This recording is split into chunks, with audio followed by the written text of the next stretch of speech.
Hi there, and thank you for joining us on UIQ TV. Today we're going to be talking about some of the new regulations that are coming out over the next couple of years. NIS2, the Cyber Resilience Act, and the Digital Operational Resilience Act, which I shall call DORA from now.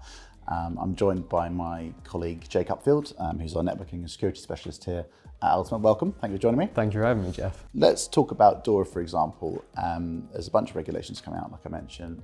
DORA specifies and stipulates that organisations to which it must apply, it's predominantly finance and insurance. DORA specifies that you must pen test, and threat-led pen test specifically, every 3 years. And I wanted to know a little bit about that. And to be honest, I wasn't actually familiar with the difference between threat-led pen testing and the traditional type. So maybe you could open with that. Yeah, so I think, and to add to that, when we talk about DORA, we're not just talking about financial institutions, it extends to those in the supply chain. Absolutely. So although you may not be a FS institution who generally probably would already be doing these practices, it will extend to 70% of the businesses out there, right, that work with these guys and are somehow integrated. So when we talk about pen testing, we can talk obviously internal, external, but what effectively it's doing most of the time is looking for vulnerabilities within the network, right? Whether that be your external facing IPs, your websites and things like that, or internally, whether you've got a piece of kit that might be, running old firmware, which is obviously open to attack from malware as such. So what we would say is you first of all test on a regular cadence. Usually you do this annually or twice a year. And then furthermore, you take those results and you go and patch, right? But on top of that, we would offer potentially a service or a technology that would constantly be looking for vulnerabilities in the environment and therefore give you a patching cadence, right? Because generally, when you have these sort of vulnerabilities in the environment, they'll all stay quiet until all of a sudden you're flooded with attacks, right? These zero-day threats, as we call them, they're out there in the environment. They're kept quiet until they're sort of blanket attacks across the environment as a whole to look for exploiting and getting into these financial regulation or financial institutions as such. Okay, perfect. Thank you. It's a detailed answer. I know it's a complicated subject, so it's not a short, sharp, punchy answer, but that's great. So organisations who threat test, or pen test, I should say, using internal resources, that is possible, but I understand it's difficult if they already know the security landscape. It's kind of biased, I suppose, isn't it?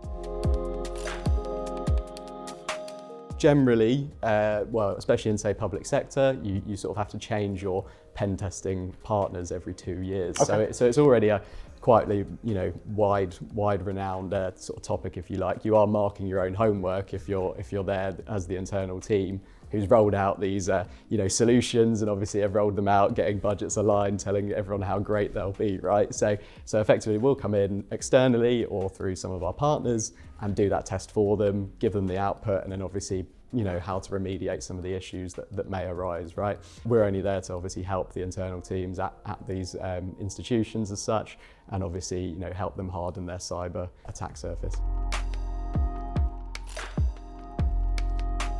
Okay, perfect. And I was actually listening to a podcast, and one of the chaps was referring to the way the report's written is very important because someone's commissioned you to do this work, and you want to tell them what works well. So the reports that we write are obviously designed to be helpful to our CISOs and the internal security teams. A lot of our outputs are based on the target audience, right? So we can do a certain output for a C-level conversation to help the InfoSec teams unlock budgets and rectify some of the issues that may have arisen. But equally, we can go a little bit more technical to try and give the InfoSec teams the information they require. So again, it all depends on the audience, but yes, we can give very, very in-depth outputs as such versus high-level exec summaries that doesn't necessarily give the speeds and feeds. Perfect, thank you. Again, DORA specifically, it's just one I'm more familiar with, specifies that an attack does occur, that everyone needs to be informed in a certain fashion, that they inform their customers. Is that something we can help with regards to our report? Yeah, so it's a very common practice for everyone to have a cyber incident reporting function as such. This is something that needs to be documented. It's something that's needed for cyber insurance and sort of other practices, like if you work with public sector. So we can help write those, give that guidance as to how to have someone report a breach. Some of the worst breaches over the past sort of 2 years have come from there not being a reporting function. So yeah, we can help obviously customers create that process. And furthermore, it gives the employees there that may interact with some of these malicious breaches or anything like that, the process to allow the InfoSec team to enact upon it. And obviously, as we know, when you discover these issues, whether it be data leaks or something like that, generally you've got 48, 72 hours to report them on. So making sure that process is as slick and as short as possible, obviously allows the institutions to report to the necessary governing bodies. And I understand that these new regulations are very specific about these timely reporting now. In the past, it could be a year before an organisation had revealed a breach to their customers because it looks bad, understandably. But yeah, with these new regulations, it's very specific about. They all differ slightly, but it's a matter of days as opposed to weeks or months or years. So okay, I was speaking to my colleagues from Commvault and Hitachi with regards to backup and disaster recovery recently, and they mentioned the importance of the DR and backup teams talking to the security teams. Is that something you're seeing more often? You're not just engaging with the CISO necessarily? Or? Yeah, I would say that generally now, with just the move to the mentality of you will get breached, like it's going to happen, right? You look at ransomware, it's been talked about for, well, since I've been in the industry, the past sort of 7 years or so. It's going to happen, right? So having a strong backup and recovery process, disaster recovery process to back it all is that press the red button if it all goes wrong. So I think now more than ever you need the infrastructure team working with the InfoSec team, working with the architecture team, because everything needs to be security by design, right? DevOps is a prime example. You do all this development, you get to rolling out whatever you're trying to do, whatever application you're building, boom, the InfoSec team stop it, right? If InfoSec are pulled in from day one, obviously they can help them with that development process, whatever cloud provider or whoever you're developing that application within.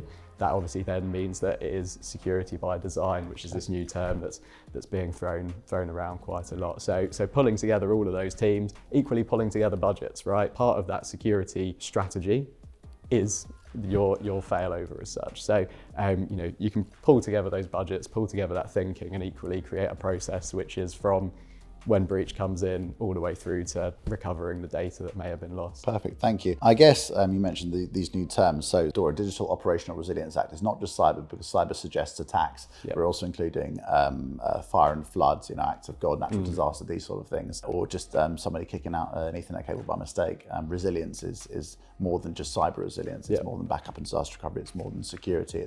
It's all in one now. And like I say, the colleagues I was speaking to earlier mentioned the importance of these teams working together. Always think about the employees as well. That's part of it, right? We obviously talk about things like breaches and vulnerabilities and things like that. Yes, you can cover that generally with technology. However, the best practice is to not have your employees interact with, phishing emails, things like that to start off with, right? You're not going to get breached by ransomware if it's got no way to come in. And so if you've got the technology in place, you've got the security team in place to prevent that, then just train your employees, right? That's something that Ultima can help with. That's something there's lots of technologies that can help Phishing with. Simulation attacks, that sort of thing. Yeah. Just learning about password management, things like that. As long as if your employees are vigilant, if security is on the mind, then when you get an email asking you to click on a PDF link to don't. Exactly, yeah. So training up your end users will also add to that whole resiliency piece. But on that note, Ultima have a number of free assessments that we can offer in this space. On our website, there's a DORA checklist with all the pillars that you can go through and somewhere to start. Yeah, thank you ever so much for joining me today, and thank you for watching UIQ TV.